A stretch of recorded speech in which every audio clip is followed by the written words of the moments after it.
Vamos sobre nuestro último tema, número 6. Se titula El peligro de no discernir. El peligro de no discernir. Se parece, pero van a ver que hay diferencia. Filipenses 1:9 y 10. El peligro de no saber discernir o de no discernir simplemente. Filipenses 1:9. Dice Pablo: y esto pido en oración, fíjate la oración de Pablo, que vuestro amor abunde más, abunde aún más y más en ciencia y en todo conocimiento. Versículo 10. Para que aprobéis lo mejor, a fin de que seáis sinceros e irreprensibles para el día de Cristo. El peligro ¿de qué? De no discernir.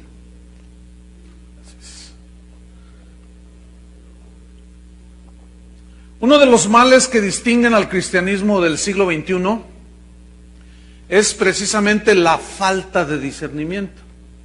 Y tiene mucho que ver con el tema anterior, porque no se ha sabido enseñar, o no les conviene a los predicadores, algunos, que la gente sepa juzgar. Entonces, uno de estos males que ha producido estas falsas interpretaciones es la falta de discernimiento.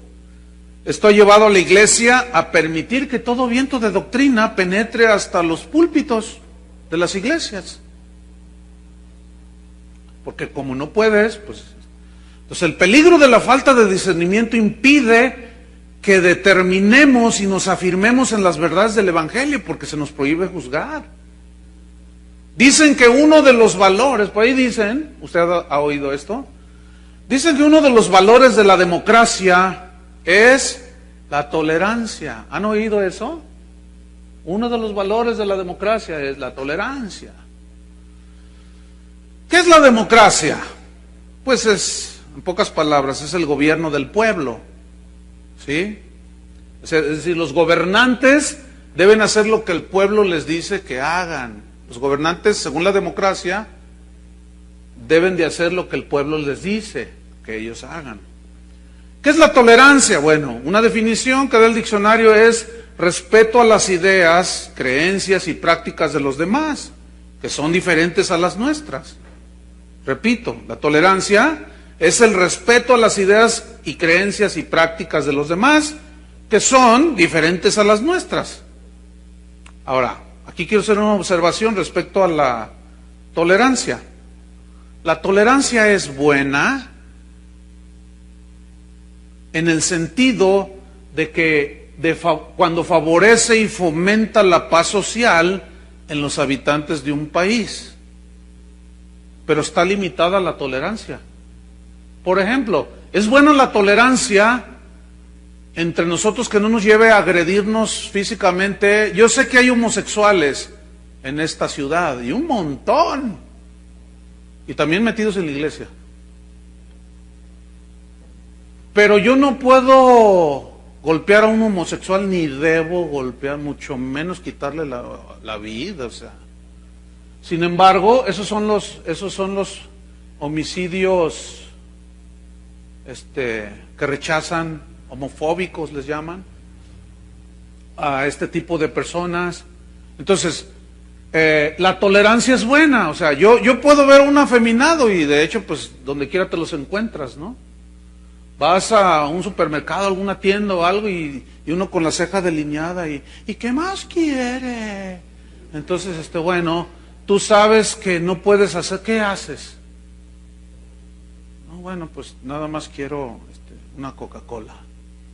Y luego les quiero una Coca-Cola. ¿Ah? Entonces, bueno, la tolerancia ayuda para fomentar la paz social en los habitantes de un país. Pero en lo que tiene que ver con el Evangelio, hermanos, en lo que tiene que ver con el Evangelio de la salvación, con la gracia, la santidad, las doctrinas esenciales del Evangelio, la tolerancia no existe. Debemos de ser intolerantes. ¿Por qué? Porque el Evangelio es intolerante. Por ejemplo, yo puedo aún en el cristianismo, voy a usar una palabra que no me gusta usar, no me gusta mucho por cómo se ha manejado y la connotación que ahora tiene, pero yo como cristiano puedo negociar ciertas prácticas en la iglesia. Por ejemplo, cuando me invitan a algún lugar, yo siempre les pregunto, bueno, ¿y qué tipo de evento es? Pues tal. Ok, ¿y cómo debe de ir uno vestido? Me han contestado de todo. Ahora, ¿por qué pregunto? Porque me ha tocado, un día llegué así con corbata, como estoy ahora, llegué a un lugar y me recibe ahí el obispo, no sé qué sería, o el abispón, no sé, el abejorro, quién sabe qué haber sido. Y me dice, hermano, la corbata es del hombre mundano. Y yo, híjole, pues ya me vi mal. Me juzgaron según las apariencias. Entonces me quité la corbata. Entonces, posteriormente fui eso fue allá en el sureste. Posteriormente fui a una región muy parecida. Entonces llegué con guayabera. O sea, allá todo tipo peje, ¿no? Allá todo El peje era un candidato a la República Mexicana que, para los que oyen internet, ¿no? Que usaba guayabera, o sea, de ese tipo chazarilla, ¿no? Que le llaman. Entonces yo llegué con mi guayabera, hermano, qué irreverencia, por favor tráiganle una corbata al hermano. ¿Se imaginan? Corbata con guayabera. Entonces, bueno, como para mí esas cosas no son esenciales, yo pregunto. Entonces, un día, ¿y las mujeres cómo van? Pues con velo, pues órale mi amor, ponte tu velito. O sea, pero que el velo, que... Yo no discuto de esas cosas. No son esenciales. ¿Me explico? Entonces yo las puedo negociar. Bueno, mi amor, ponte velito. ¿Verdad? Entonces yo, la corbata no, es del mundo, órale, sácate por allá. Es la vestimenta del siervo ungido, me pongo la corbata. O sea, yo no discuto de esas cosas. Ese tipo de, que la comida, ¿se acuerdan de Pablo en Romanos 14? Habla de, mira, uno dice que se puede comer de todo, otro dice que no, uno come legumbre, otro le entra todo.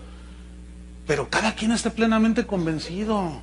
Otro juzga, hace diferencia entre día y día. Otro juzga igual todos los días. Cada uno esté convencido. Pero nadie os juzga en comida y en bebida. Pero tú, si tienes esa libertad, pues tenla para contigo. Y tú que comes, no juzgues al que no come, y el que no come no juzgue al que come. Dios nos ha recibido a todos. O sea, esas son cosas que se pueden concesionar o negociar. No sé si es la palabra correcta. No sé si me expliqué. Entonces yo puedo ceder.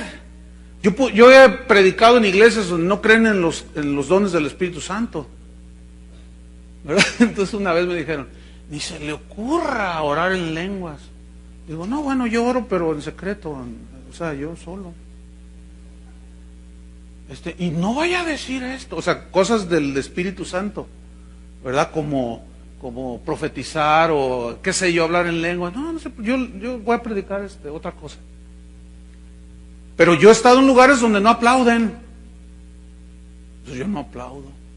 Miren, ni me voy a ir al infierno por no hacerlo. Ni Dios se va a ofender conmigo.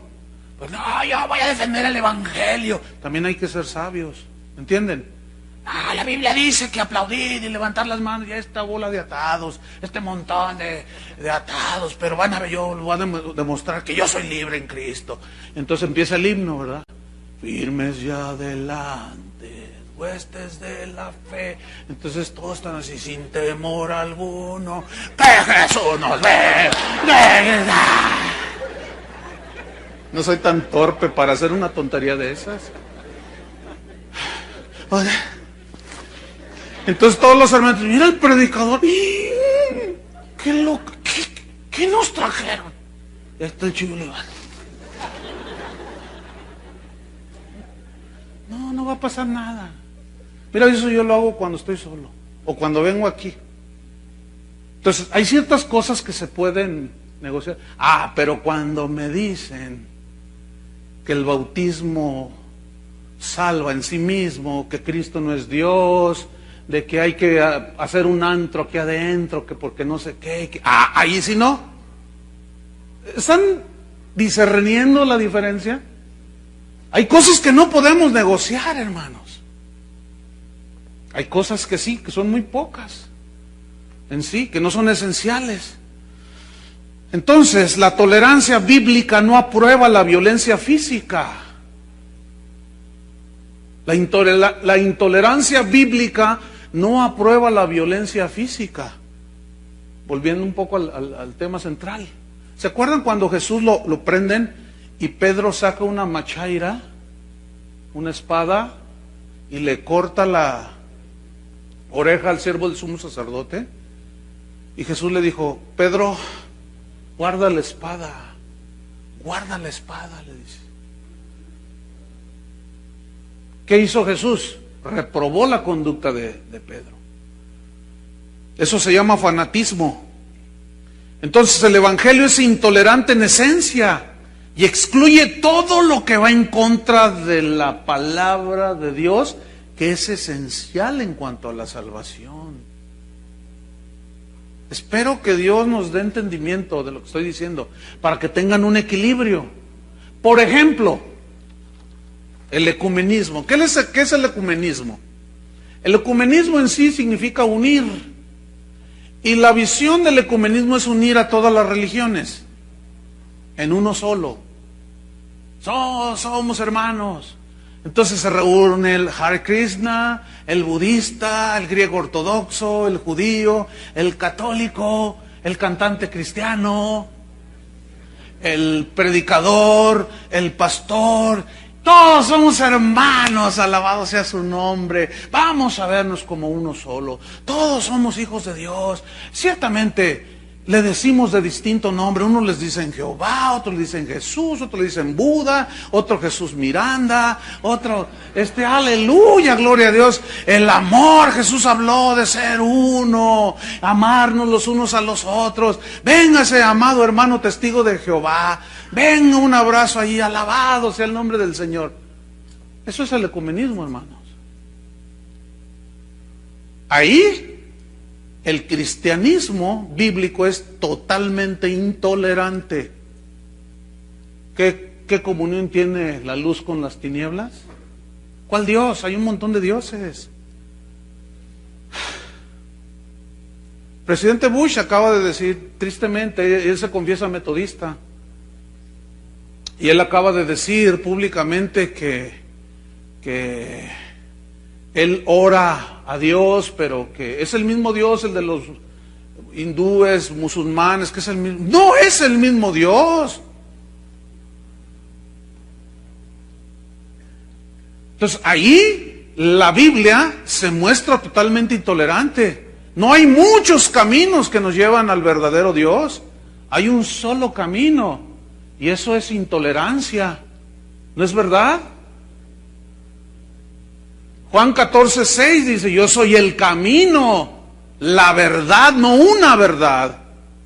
Soy el camino, la verdad y la vida. Eso es una declaración intolerante, que no le gustó al tejano de Houston, que dice: no, yo cómo voy a juzgar, Dios va a salvar a los musulmanes y a los hindúes. ¿Yo quién soy para juzgar? Dice.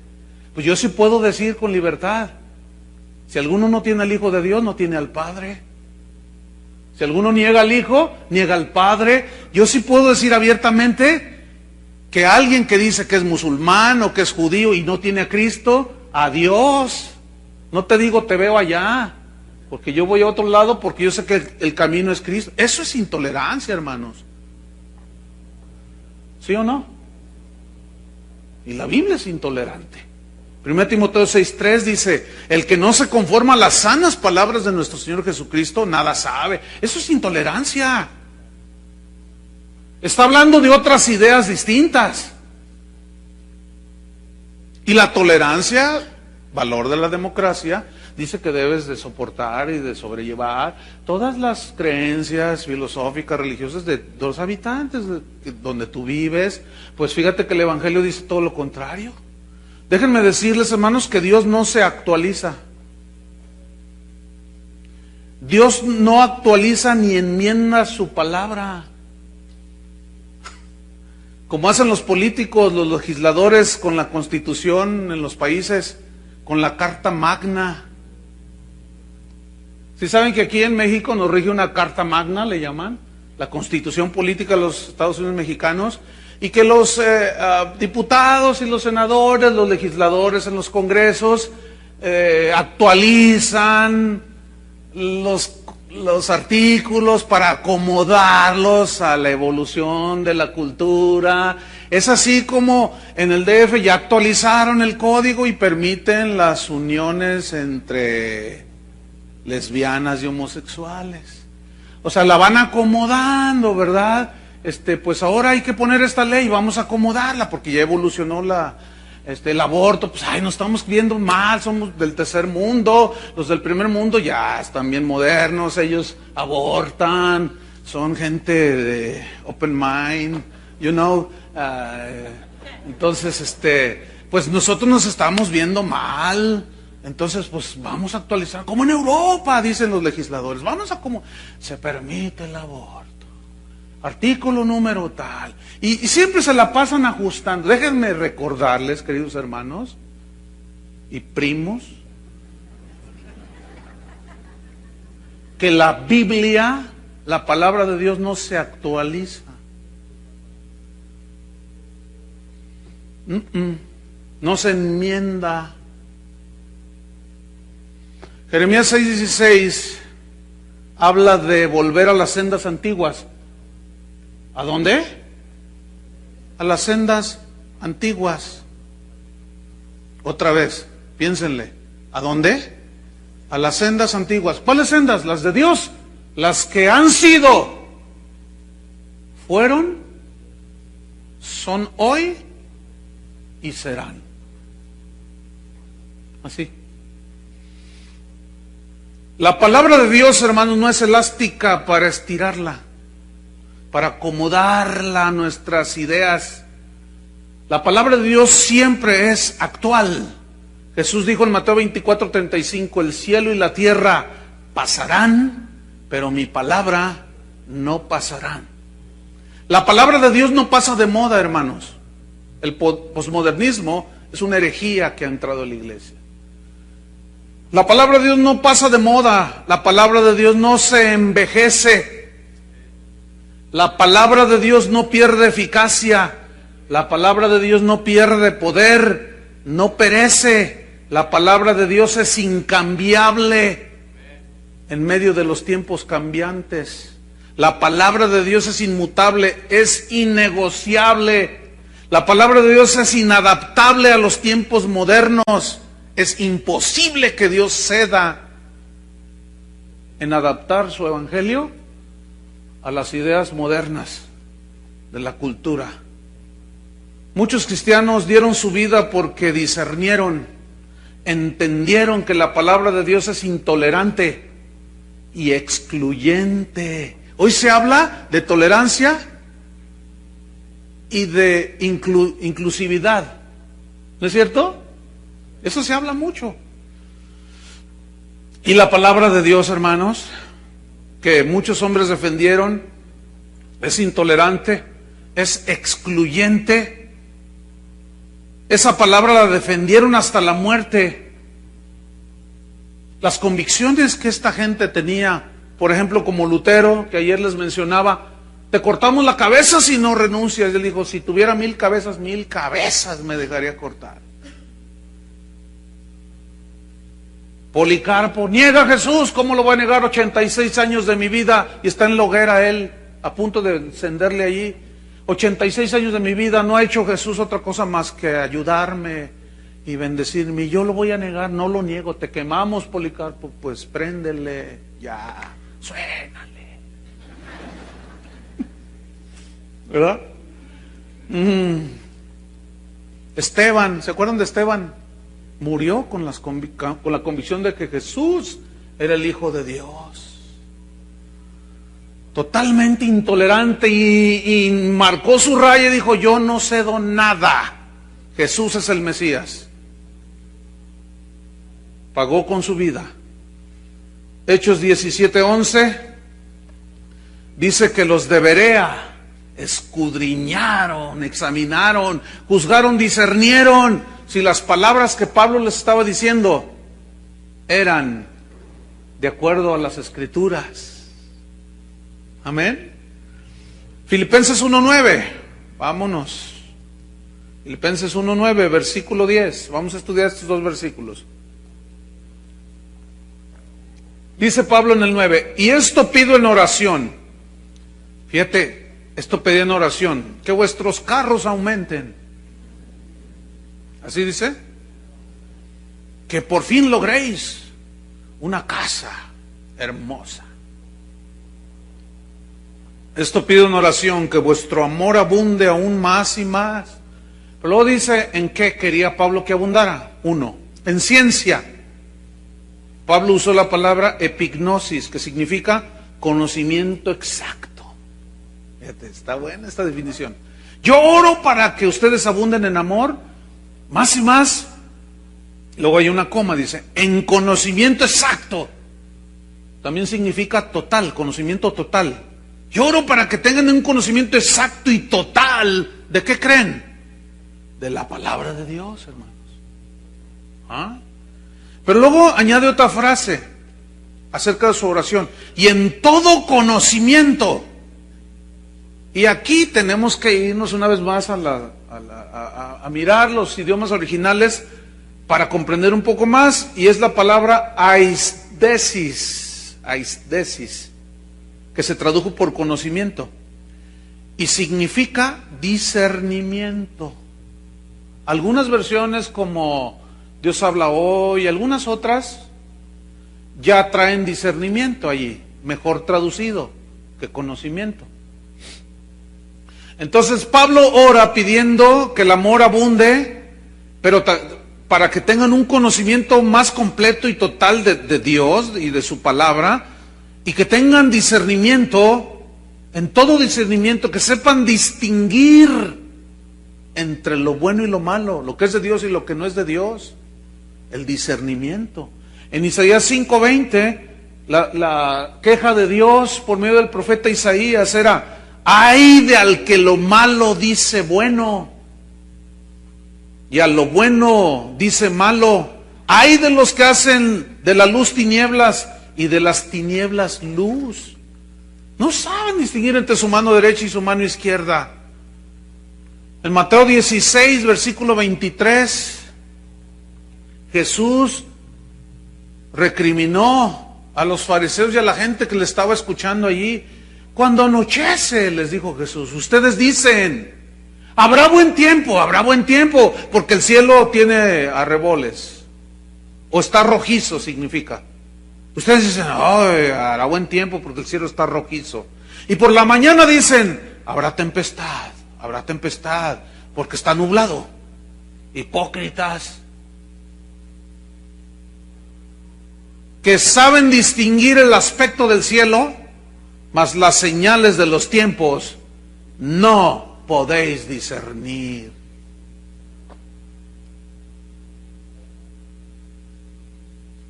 ¿Les recriminó Jesús? ¿Saben decir cuando va a llover? Cuando ay, va. Enero loco, febrero y marzo otro poco, quién sabe cuánta cosa. Son los vientos, las cabañuelas, ay, ya mero bien, ay. Va a llover, vas a ver. Hasta meteorólogos salimos a veces, porque sabemos discernir ciertas cosas, los tiempos, pero no somos capaces de discernir los tiempos espirituales, los tiempos peligrosos. No hay discernimiento. Jesús recriminó la tolerancia y la falta de discernimiento de la iglesia de Pérgamo. Ayer las mencioné, pero vamos otra vez a Apocalipsis 2. ¿Qué hizo Jesús con los, cómo se dice? ¿Pergamonitas? ¿Pergamoneses? ¿Ah?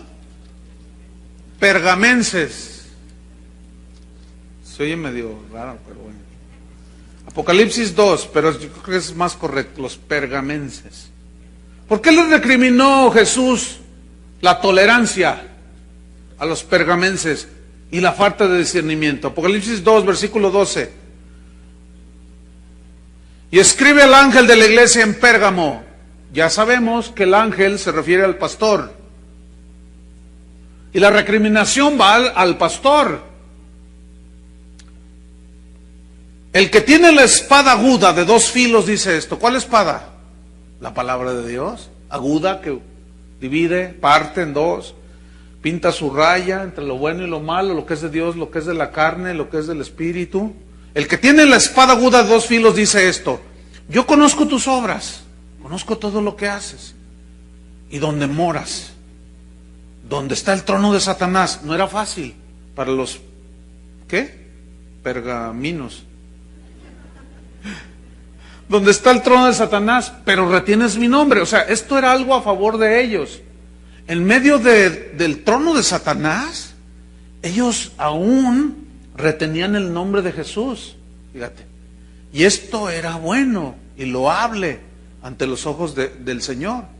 Y no has negado mi fe. O sea, a pesar de las presiones de todo tipo, se mantenían en la fe. Es decir, se mantenían confiando en Dios. Creyendo, no, Señor, ayúdanos, está la tentación bien fuerte, ayúdanos, está el embate de las tinieblas fuerte, ayúdanos, Señor.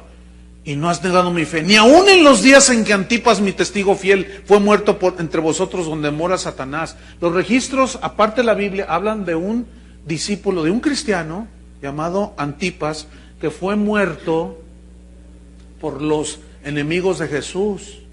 Lo sacrificaron, hubo una persecución y lo mataron. Pero eso no provocó que los pergaminos, vamos a quedarnos en los pergaminos, que los de Pérgamo negaran su fe. O sea, se mantenían, decían, no, el Señor nos ayude, ayúdanos, Señor, en estas horas oscuras, ayúdanos en el nombre de Jesús. Se mantenían, la persecución a todo lo que daba, y se mantenían, y todo eso es bueno. Sin embargo, en el versículo 14, les quitó la democracia. Versículo 14 dice, pero tengo unas pocas cosas contra ti. Imagínate que el Señor te dice, ven, siervo mío. Entonces tú llegas y te postras y lo ves allí. Estoy teniendo una visión del Señor y estoy viendo su rostro. Y estoy, Señor, te amo, yo también te amo, hijo. Mira, me gusta que hagas esto. Me gusta que lo que estás haciendo, que te estás preocupando de las viudas. Me gusta, de los pobres. Sí, qué bueno. Siempre habrá pobres entre ustedes.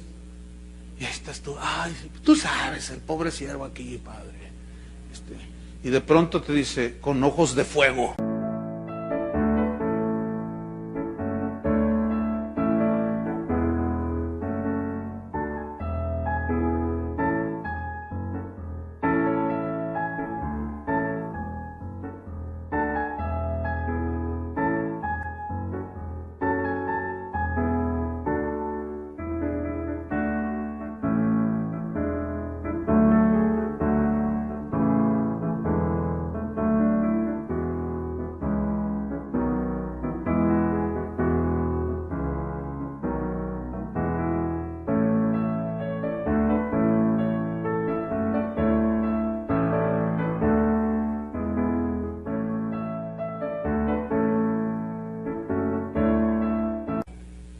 Pero tengo algo contra ti.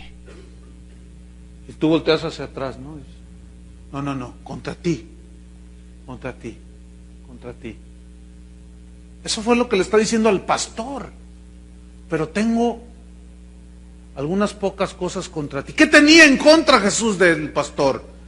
Que tienes ahí a los que retienen la doctrina de Balaam. O sea, los toleró. Permitió que falsas doctrinas entraran a la iglesia de Pérgamo. No hizo nada. No, pues yo se lo dejo al Señor para que Él juzgue, porque no se vale juzgar. ¿Qué sé yo? Que enseñaba a Balac a poner tropiezo ante los hijos de Israel, a comer cosas sacrificadas a los ídolos y a cometer fornicación. Y también tienes a los que retienen la doctrina de los nicolaitas, la que yo aborrezco. Doctrina que consistía simplemente en permitir los excesos sexuales, inmorales. Bueno, tú sabes, ¿no? Los tiempos han cambiado y bueno, ahora, mira, aquí tengo Tengo aquí un recorte que me dio alguien ayer. Dice, así dice el recorte, porque va a haber, tal vez alguno va a decir que estoy aludiendo a nadie. Nada más es un recorte, no estoy diciendo que todos son así o que todos estén de acuerdo, pero escuchen. Abren bautistas sus puertas a grupos de lesbianas y gays. León, Guanajuato. La iglesia bautista será la primera en abrir sus puertas a los homosexuales, lesbianas y bisexuales. El debate teológico que hoy ampliarán en el Pleno de la Asamblea General Nacional, pastores bautistas estudian la creación de una rama pastoral que les dé cabida. No, pues alabado sea su nombre, ¿no? Dice aquel Juan Antonio. Y ya dice más cosas allí que tú dices, y hay una foto donde están todos los ministros del Señor, ¿verdad? Ahora, yo no estoy diciendo que todos los bautistas. Esta es una nota que salió en el Diario del León, que alguien por aquí que viene de allá me entregó. Y me dice, mira Chuy, y le digo, ay, mira, nos estamos modernizando. Alabada sea la posmodernidad, ¿verdad? No, tolerancia, hermanos, tolerancia, gloria a Dios.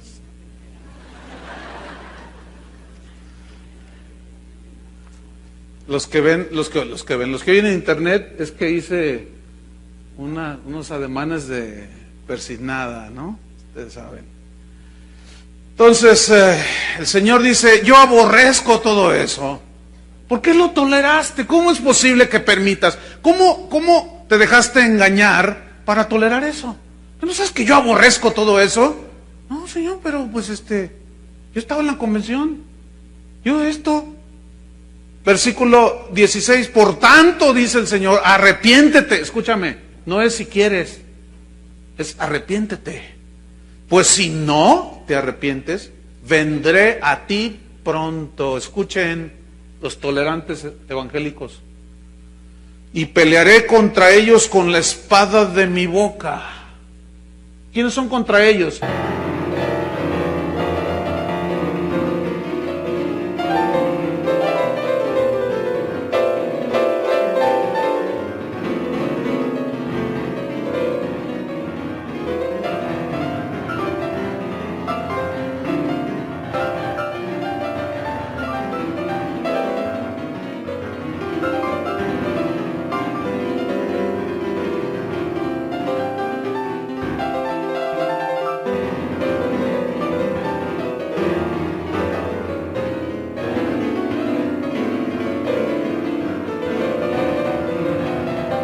Contra los que traían esa doctrina. Y a ti, pastor, te voy a pedir cuentas. El que tiene oído, oiga lo que el Espíritu dice a las iglesias.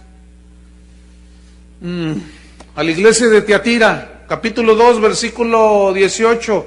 Escribe el ángel de la iglesia en Tiatira, el Hijo de Dios, el que tiene ojos como llama de fuego y pies semejantes al bronce bruñido, dice esto. O sea, el bronce en la Biblia siempre es juicio, y cuando habla pies de bronce, significa que va a pisotear todo eso, trayendo juicio.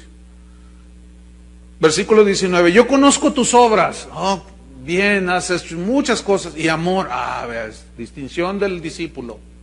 Amados, en esto conocerán, si os amáis los unos a los... bien, y amor, y fe. Estos tenían fe, confiaban en Dios, eran fieles.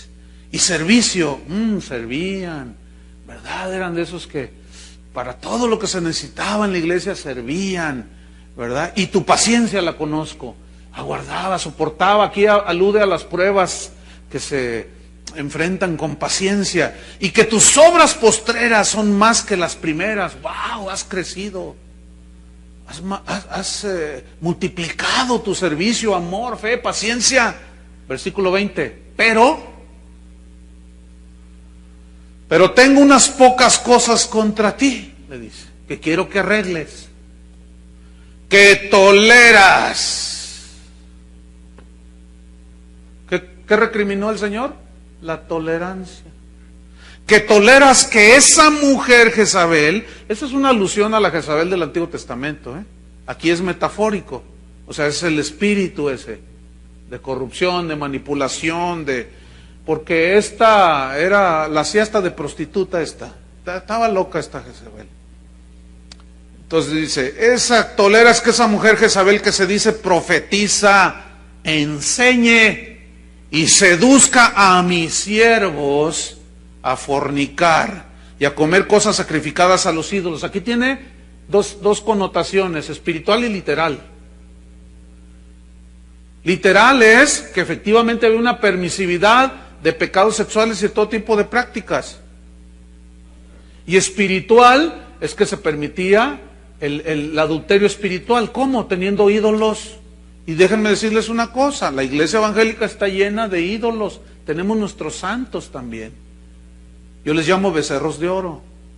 No se los toques porque así te va. Tú puedes decir de Cristo lo que quieras, pero no les toques los becerros de oro, las vacas sagradas del cristianismo. Porque si tú denuncias un error doctrinal, un abuso, dicen, cállate que no ves los frutos, ve los frutos. Estadios llenos, ¿cuánta gente lo sigue? A ver, ¿tú cuántos has ganado en un concierto para Cristo? ¿Cuántos has ganado tú? Mejor cállate la boca, te dicen. Pero él, ella, ¿cuántos ha acercado los pies de Cristo? Eso está por verse, ¿eh? De que sean verdaderos convertidos. Y según las encuestas últimas, pues nos señalan que no. Billy Graham no hace mucho acaba de declarar que después de tantos años, dice, algo pasó, algo hicimos mal, no sé qué, pero hicimos con mi equipo un estudio donde si el 12% de los que supuestamente gané en todo mi ministerio permanecen en el Evangelio son muchos. Por ahí está el documento. Entonces eso está por verse. Pero toleras a esa mujer. Finalmente Pablo recriminó a los corintios por su falta de discernimiento y de tolerancia. Segunda de Corintios 11. Mira, vamos rápido. Segunda de Corintios 11. A ver, vamos a ver. En el versículo número 1. Fíjate, Pablo recrimina a los corintios su falta de discernimiento. Y la tolerancia que tenían en lo que no deberían de tener tolerancia. Dice, 2 Corintios 11:1, ojalá, dice, me toleraseis un poco de locura.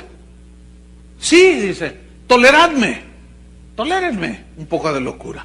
Esto es algo irónico, que está diciendo Pablo. Su sentido es irónico. Versículo 2, porque os celo con celo de Dios. Pues os he desposado con un solo esposo, para presentaros como una virgen pura a Cristo. Pero me temo que como la serpiente con su astucia engañó a Eva, vuestros sentidos sean de alguna manera extraviados de la sincera fidelidad a Cristo. 4.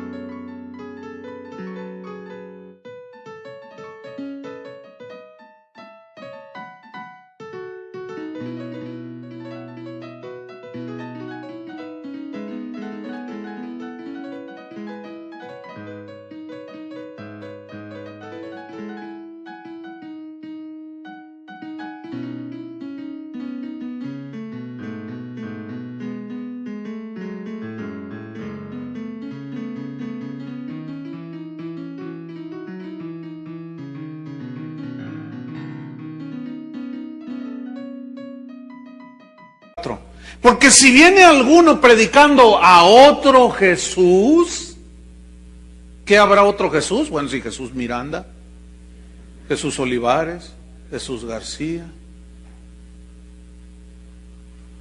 Jesús María y José. Fíjate, dice, tolérenme esta locura que yo voy a decir. Bueno, fíjense, yo a ustedes, corintios, los celo, con celo de Dios. Porque yo he trabajado para presentarlos a ustedes como una virgen pura a Cristo. Pero, como la serpiente engañó a Eva, me temo que ustedes han sido engañados. ¿Por quiénes habían sido engañados? Por falsos apóstoles, falsos ministros, mentirosos, engañadores, fraudulentos, sacadólares y anexas. Porque si viene alguno predicando a otro Jesús que el que os hemos predicado, o si recibís otro espíritu con el que habéis recibido, u otro evangelio que el que habéis aceptado, bien lo toleráis. Fíjate nomás.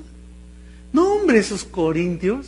Fíjate, y decían que tenían discernimiento de espíritus. Ahora si no los hubieran tenido. Imagínate. Dice, Corintios, como a los Gálatas, estoy maravillado de que tan pronto se hayan apartado del que los llamó. ¿Quién nos fascinó? Luego en el capítulo 3, oh Gálatas insensatos. Y hay palabra, se traduce un poco más fuerte, de insensatos. Ustedes saben cuál palabra es, ¿no? Oh Gálatas estúpidos, dice algunas versiones. ¿Quién los fascinó para no obedecer a la verdad? ¿Que Cristo ya no fue presentado entre vosotros como crucificado? Entonces, ¿qué con el pastor que degolló un cordero y esparció la sangre del animalito literalmente en un encuentro gedocista? Pues ¿qué Cristo ya no llevó tus pecados en la cruz del Calvario? ¿Que ahora los tienes que quemar en una hoguera? ¿Quién los fascinó? ¿Ustedes? Dice, ay Corintios, toleran que vengan otros y les predican de otro Jesús, de otro evangelio, de otra fe, y lo toleráis.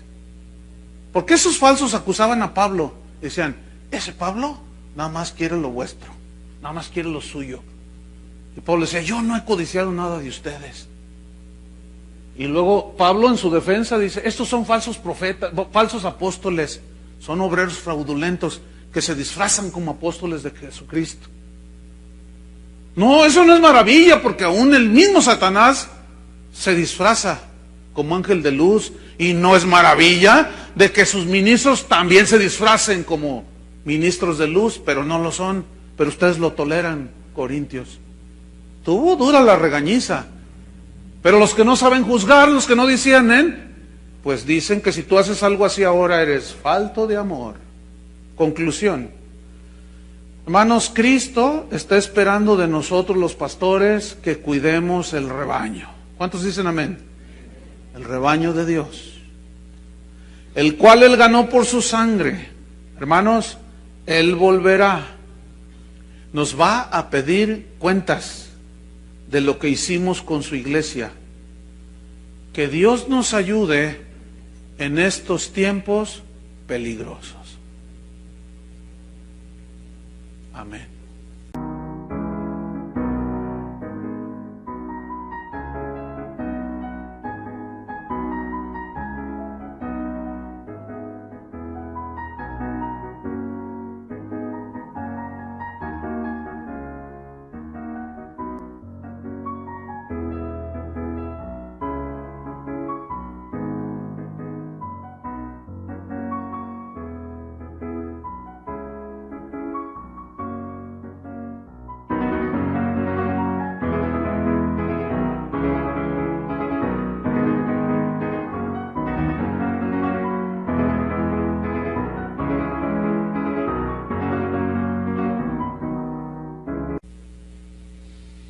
Pónganse de pie.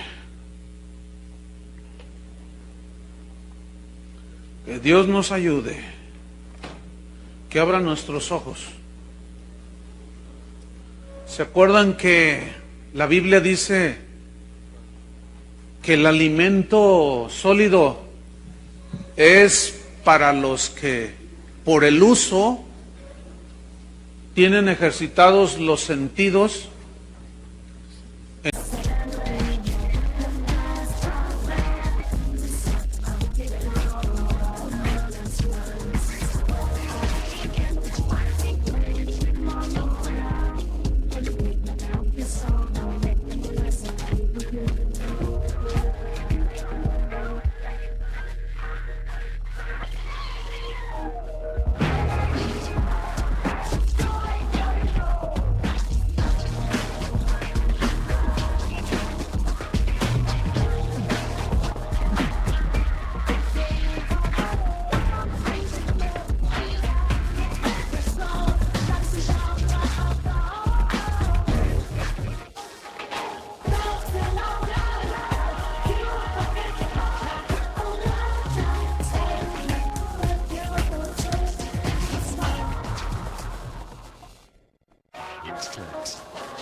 En el discernimiento del bien y del mal,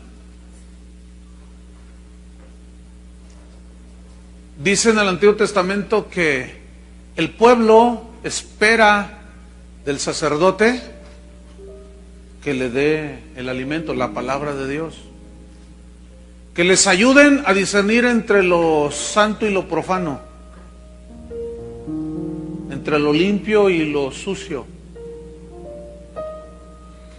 Escuchen bien, ministros del Señor, una de nuestras tareas es esa precisamente, ayudarle a la gente a que sepa distinguir entre lo bueno y lo malo, lo que es de Dios y lo que no es de Dios, lo que es del Espíritu y lo que es de la carne.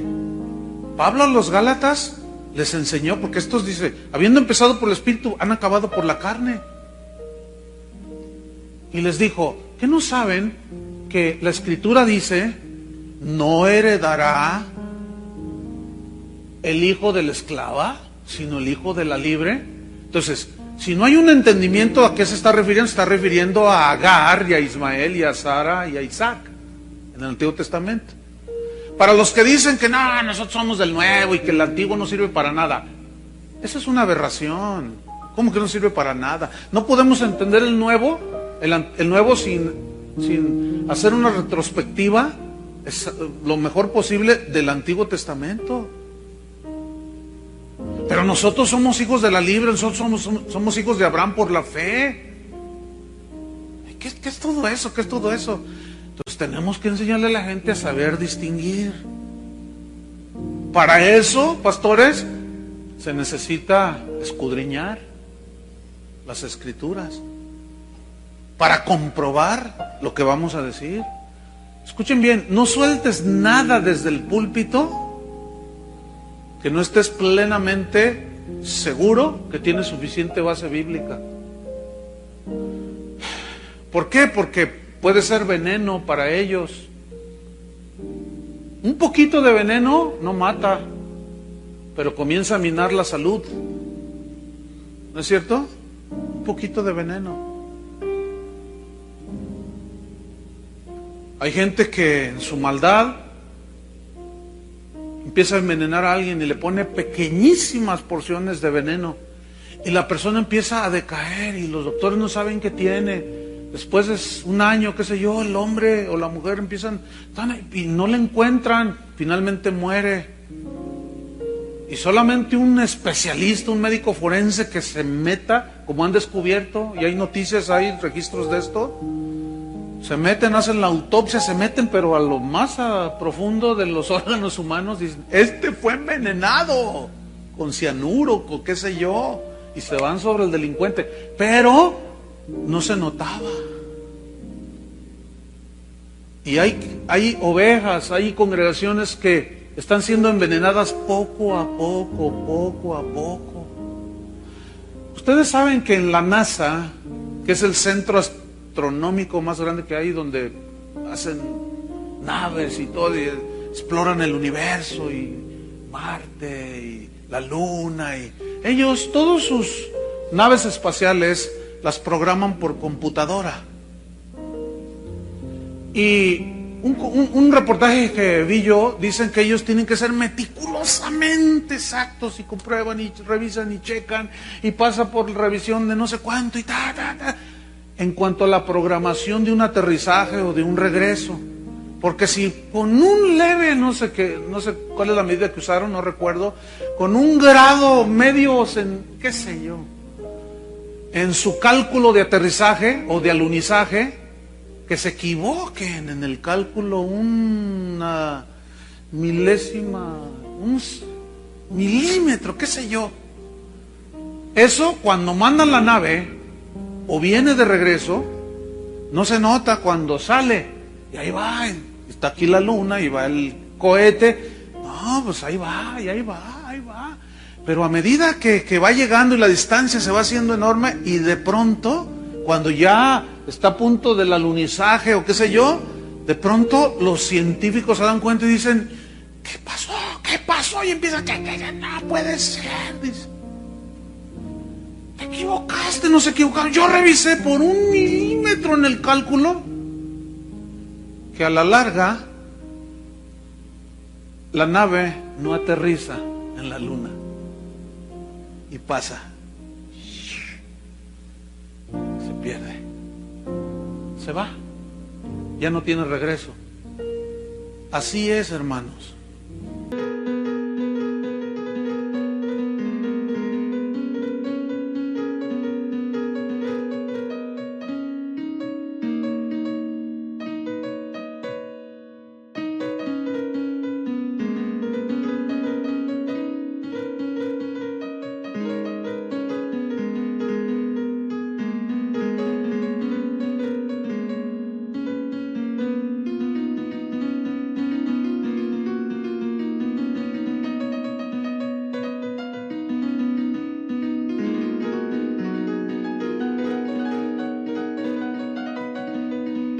En las vidas de muchas iglesias y muchos cristianos. ¿Qué no dice la Biblia? No te desvíes ni a derecha ni a izquierda. Pablo dice, usa correctamente la palabra. Pues, ay, hermanos.